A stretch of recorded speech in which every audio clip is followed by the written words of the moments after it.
recording? Okay.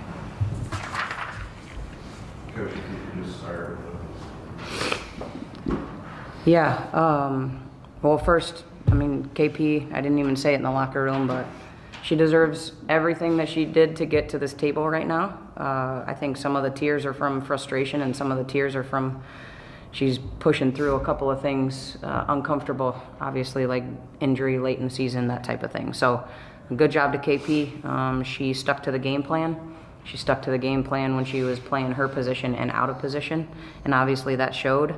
I think that there's something to be said for, playing a couple of games and then not playing a couple of games and not sure when coaches are going to play me and when they are. But she never wavers what she brings to practice. She never wavers what she brings to the locker room. And, right now we just need more of that. Kayla, you've been here for a long time. Outsiders, I think, can probably just say, why push yourself so hard right now? But clearly this matters to you. Like, how do you keep pushing forward right now during this stretch?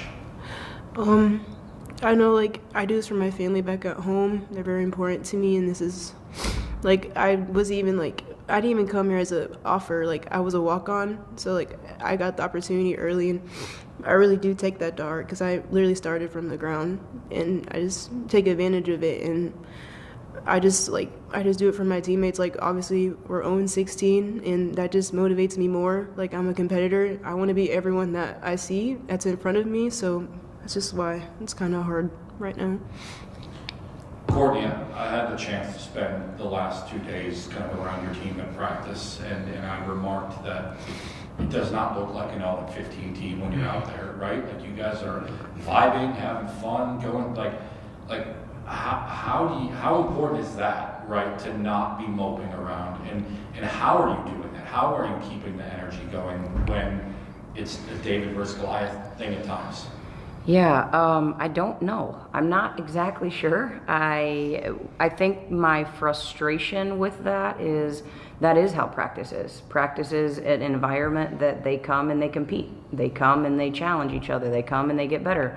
They come and they listen and they try to execute. And then when we get to game day, the belief is half there, and it's half there. You can see it written all over their faces.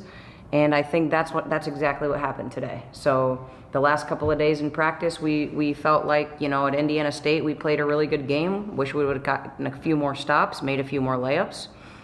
We go to Evansville, and in my opinion, we got embarrassed. And so then we come back to today. We have a great week of practice. They don't have to do that. They don't have to come back to a week of practice. But I think where we're not everybody sees, they don't all see everybody at practice. So they're assuming the way they show up in a game is the way they show up in practice.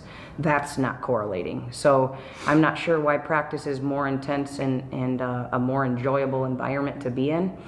And it might be because the lights aren't on. No one's evaluating you.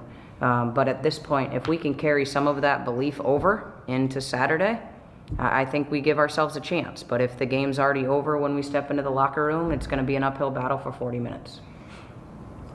Kayla, is there a magic wand or magic words you can say to your teammates to translate that from practice to the game or anything like that? I feel like everyone's on the same page. It's just there's something missing. I try to find it every day, and we're just going to keep finding it until it clicks, but it's going to happen eventually. So, knowing, of course, Kayla, that you would prefer a victory over any personal stat whatsoever, that's obviously, can you enjoy seeing the fruits of your labor go out there and hit a couple shots? Yeah, I'll try. Yes. Yeah. And just again, Courtney, just what do you enjoy about watching her effort and seeing her out there? I think she said it. She came here before I was here. She came in as a walk-on and a little underrated. She's undersized at the 5, and depending on who's playing against her at the 4, she's kind of just that tweener position where you try to find the right matchup for her. So to see her effort, no matter what this time and score was, to turn out, into 15-6 with 1 turnover all game when everybody else was throwing the ball around, I think that there's something to be said for that. So she deserves the kudos for sure. And then there was a news story earlier this week. Macy is going to redshirt, come back next. Talked to her earlier today. She said, I didn't even know this was an option. Coach said she wants me. I'm very excited about that. How excited are you for the opportunity to get a full year out of a healthy Macy Rhodes?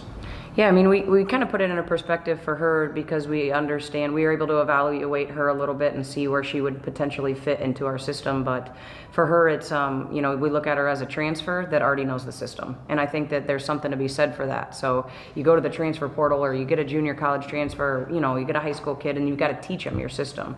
She's been watching, listening, and now she's been practicing that system.